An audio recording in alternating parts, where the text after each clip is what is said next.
Welcome friends, मैं अभिजीत। चलिए आज का मार्केट का एनालिसिस कर लेते हैं और कल के लिए ट्रेड प्लान करते हैं। देखिए ये निफ्टी 50 का चार्ट है, डेली टाइम फ्रेम में चार्ट है। देखिए मैं कर्सर को लेके गया हूँ, 1 डे लिख के आ रहा है। अभी डेली टाइम फ्रेम में तो एक बॉडी साइज बियरिश कैंडल है, लेकिन हमको देख लेना है कि छोटा टाइम फ्रेम में जाके क्या आज का प्राइस का मोमेंटम था। देखिए क्लोजिंग तो फिलहाल एक नेगेटिव ही मिला है। क्लोजिंग को क्लोजिंग का रिस्पेक्ट में नेगेटिव है क्योंकि गिर के बंद हुआ है। अभी चले जाते हैं हम लोग 1 आवर टाइम फ्रेम में। 1 आवर टाइम फ्रेम में जाने के बाद देखिए कैंडल को अच्छे से समझना होता है। लास्ट टाइम पे एक हम लोगों का बाइंग आया था इस लेवल से, ठीक है।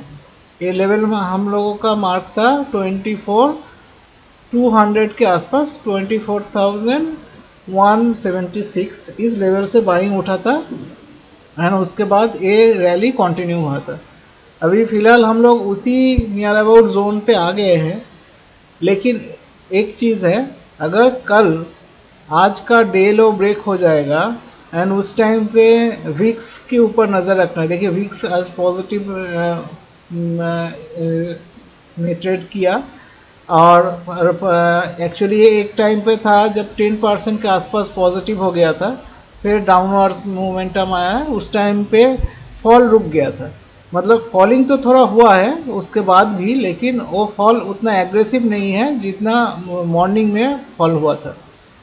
अभी क्या है, कल अगर आज का डे लो ब्रेक हो जाएगा तो उसके बाद टारगेट रहेगा 20, ये जो डे लो अगर है 24,300, ये ब्रेक होने के बाद हम लोगों को टारगेट मिलेगा 24,200, ठीक है। अगर ये भी ब्रेक हो जाता है देन आपका टारगेट रहेगा 24,100। उसके बाद देखिए ये एक सपोर्ट लेवल इधर से लास्ट टाइम पे बाउंस बैक किया था, तो इतना बड़ा एक बाउंस बैक हुआ है जब, तो इधर भी हम लोग एक्सपेक्ट करेंगे थोड़ा सा बाउंस बैक। इतना बड़ा नहीं सही किंतु थोड़ा सा, लेकिन थोड़ा सा बाउंस बैक इधर से एक्सपेक्टेड है। एंड उसके बाद अगर ये लो भी ब्रेक हो जाएगा देन नेक्स्ट टारगेट रहेगा 24,000 के आसपास, 24,050 के आसपास, और इस कैंडल का लो भी पकड़ सकते हैं, ठीक है। एक्चुअली ये पूरा बाइंग जोन है, ये पूरा डिमांड जोन है। तो ये रहा लोअर साइड ट्रेड प्लान। कल हम लोगों ने जो ट्रेड प्लान किया था उसके बिहाफ में मोमेंटम तो मिला, लेकिन वो मोमेंटम हम लोगों का टारगेट में था 500 पॉइंट, लेकिन आज वो ज़्यादा देके गया, नियर अबाउट 200 पॉइंट ज़्यादा देके गया। तो यही होता है कि हम लोग सेफ ट्रेड करके प्रॉफिट बुक करके तो निकल गए थे, और प्रॉफिट को राइड करके भी जो ट्रेडर लेके गए थे स्टॉप लॉस को ट्रेल करते हैं, उन लोगों का अच्छा खासा प्रॉफिट हुआ। और देखिए कि जब भी लेवल हम लोग मार्क करते हैं ना, लेवल टू लेवल ट्रेड होता है, तो उस टाइम पे अगर आपके पास 2 लॉट है तो आप एक लॉट, आपका लेवल जब अचीव हो जाएगा एक लॉट बुक कर लेना चाहिए। उसके बाद एक लॉट से थोड़ा स्टॉप लॉस को टाइट रखते हुए ट्रेल करते हुए जाना चाहिए। अगर कुछ भी रिवर्सल दिखे कि मार्केट थोड़ा अपोजिट में मूव कर रहा है तो उस टाइम पे बुक करके निकल जाना चाहिए, ठीक है। अभी ये रहा तो शॉर्ट की तरफ या सेलिंग की तरफ ट्रेड प्लान।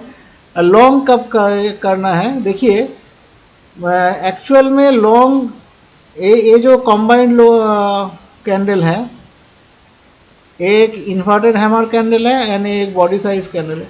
जब तक का इसका कॉम्बाइंड हाई मतलब 24,500 के आसपास आ रहा है, इसको क्लियर कर देता हूँ।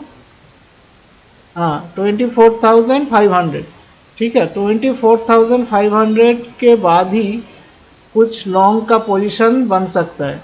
और ये जो लेवल हम लोगों ने आज एक शॉर्ट वीडियो बना के दिया था जो बायर सिग्नल्स करके दिया था, उसमें भी ये लेवल मार्क किया हो गया है कि ये वो वाला स्विंग हाई और ये स्विंग हाई लगभग सेम ही है, वो 24,530 के आसपास था और एक कैंडल के क्लोजिंग के हिसाब से 24,500 है।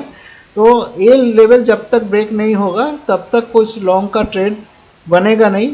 एक काम हो सकता है, अगर प्राइस ऊपर जाए, ऊपर जाने के बाद ये जो सेलिंग जोन है इधर से इधर, थोड़ा क्लियर करके दिखा देता हूँ और चार्ट को बड़ा करके भी देता हूँ। देखिए ये वाला जो रेंज है, अगर किसी भी वजह से प्राइस ऊपर जा रहा है, ये रेंज को मार्क करना है।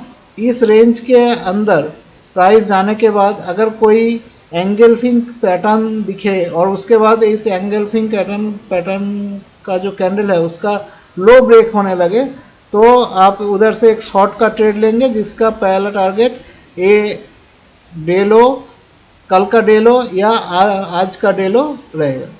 तो रेजिस्टेंस पे जाने के बाद सेल करना ये अच्छा एक अपॉर्चुनिटी होगा कल के लिए, और सपोर्ट ब्रेक होने के बाद भी आप ट्रेड ले सकते हैं। लेकिन नीचे में एक्चुअली में सपोर्ट इतना सारा है कि आपको ज़्यादा बड़ा मोमेंटम नहीं मिलेगा, इसीलिए रेजिस्टेंस के पहुंचने में सेल करना ही अभी सबसे बढ़िया अपॉर्चुनिटी रहेगा कल के लिए ट्रेड प्लान के लिए।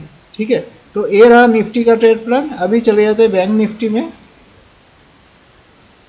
देखिए बैंक निफ्टी में भी सिमिलर स्ट्रक्चर बना है। 5 मिनट में पहले देख लेते हैं। 5 मिनट में भी तो गिर के बंद हुआ है इधर से 52,895, मतलब 900 पकड़ लेते हैं, उस उधर से 52,770 में, मतलब 100 पॉइंट से भी ज़्यादा फॉल हुआ है। अभी चले जाते हैं हम लोग आवर्ली टाइम फ्रेम में। देखिए आवर्ली टाइम फ्रेम में अगर आज का डे लो 52,700 ब्रेक हो जाता है तो उसके बाद पहला टारगेट मिलेगा 52,400 के आसपास। एक डिमांड जोन है, इस जोन में आके प्राइस एक बार बाउंस बैक करेगा। अगर बाउंस बैक के बाद फिर एग्रेसिव सेलिंग आ जाता है तो 52,000 ब्रेक होने के बाद ये जो जोन दिख रहा है ना, ये देखिए ये एक कैंडल का लो ये है 52,216 एंड इस कैंडल का हाई 52,197। तो ये जो गैप है, इस गैप को फिलअप करके एक डिमांड ज़रूर आएगा, क्योंकि बायर्स का एक कंसोलिडेशन एक जोन है इधर।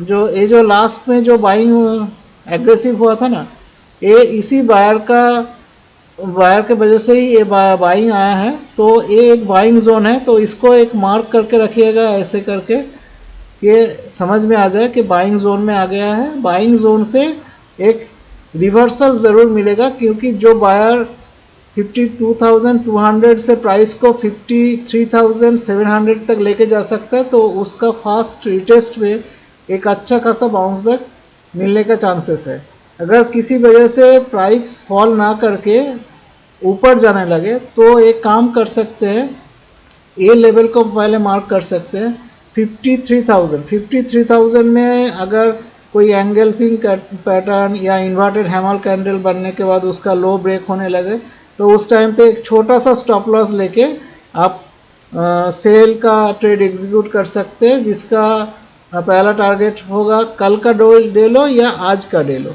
ठीक है, जो नज़दीक रहेगा। और लॉन्ग का ट्रेड तभी हो सकता है जब तक ना 53,200 ब्रेक हो जाए। ठीक है, या 53,050 के ऊपर एक आवरली कैंडल का क्लोजिंग ना मिले, उससे पहले कुछ भी लॉन्ग करना नहीं है। एंड अगर 53,200 ब्रेक हो जाए तो अच्छा खासा एक लॉन्ग का अपॉर्चुनिटी बनेगा, क्योंकि देखिए ये जो बॉडी साइज कैंडल और एक इन्वर्टेड हैमर कैंडल उसके बगल में ही बना हुआ है, ये एक स्ट्रॉन्ग बियरिश सेटअप है, मतलब सेलर ऊपर से पूरा एक्टिव फॉर्मेशन में है। तो इसके वजह से अच्छा खासा सेल हो सकता है ऊपर जाने के बाद। अभी नीचे में बहुत बाइंग जोन दिखा रहा है, तो नीचे में एग्रेसिव मोमेंटम होने की चांसेस बहुत कम है। अगर एग्रेसिव मोमेंटम होगा तो मैं आपको कुछ शॉर्ट्स बना के अपडेट करवा दूंगा। आप थोड़ा चैनल को फॉलो रखिएगा। एंड चैनल को मॉनिटर भी कीजिएगा, बीच बीच में आपका नोटिफिकेशन आ जाएगा। अगर नया व्यूअर्स है तो सब्सक्राइब करके बेल आइकन को भी दबा दीजिएगा, अदरवाइज़ आपको नोटिफिकेशन एक्चुअल टाइम में नहीं आएगा। ठीक है, तो ये रहा कल के लिए ट्रेड प्लान। मैं फिर से एक बार रिपीट कर देता हूँ कि आज का डे लो ब्रेक होने के बाद एक शॉर्ट का ट्रेड हो सकता है, जिसका पहला टारगेट इस जोन से 52,400 से 52,250 तक रहेगा। एंड वो ब्रेक होने के बाद इधर एक सपोर्ट जोन है, बाइंग जोन है 50, जो उसका बॉटम लेवल है 51,600 के आसपास, 700 के आसपास। तो उसको ध्यान में रखना है, एक पूरा बाइंग जोन है, इधर से एक रिवर्सल या बाउंस बैक मिल सकता है। कुछ भी लॉन्ग एग्रेसिव बनाना है तो 53,200 के ऊपर ही होगा, या नहीं तो 53,050 के ऊपर अगर आवरली टाइम फ्रेम का एक कैंडल क्लोज होगा एंड उसके बाद 5 या 10 मिनट का रिट्रेसमेंट के बाद उस आवरली कैंडल का हाई ब्रेक होगा, तभी लॉन्ग होगा। उसके पहले कुछ लॉन्ग का पोजीशन बनाना नहीं है। अगर छोटा छोटा कैंडल का फॉर्मेशन करते रहे तो ऊपर से कॉल और नीचे से पुट सेल करके भी आप बैठ के एंड में प्रॉफिट बुक कर सकती है, नहीं तो स्ट्रैडल बना सकते हैं। ये वो दोनों concept Nifty and bank Nifty में काम में आएगा। एंड और एक चीज़ है, जब भी फॉल होने लगे तो विक्स के ऊपर नज़र रखना है। विक्स अगर राइजिंग होने लगे तभी फॉल कंटिन्यू होगा, अदरवाइज फॉल कंटिन्यू नहीं होगा। छोटा थोड़ा गिरते रहेगा, लेकिन फॉल अग्रेसिव फॉल नहीं होगा जिसमें आपको मुनाफा नहीं होगा। ठीक है, देखिए आज भी 3% पॉजिटिव में क्लोज किया है विक्स। आज एक्चुअल में आज के दिन में ऐसा एक पोजीशन था जब 10% की तरफ राइज हो गया था। उसके बाद प्राइस में थोड़ा सा तो गिरावट हुआ है, लेकिन विक्स गिरने लगा था। इसके वजह से उस टाइम के बाद से प्रॉफिट नहीं हुआ, सिर्फ प्रीमियम डिके हुआ है। तो ये रहा कल के लिए ट्रेड प्लान।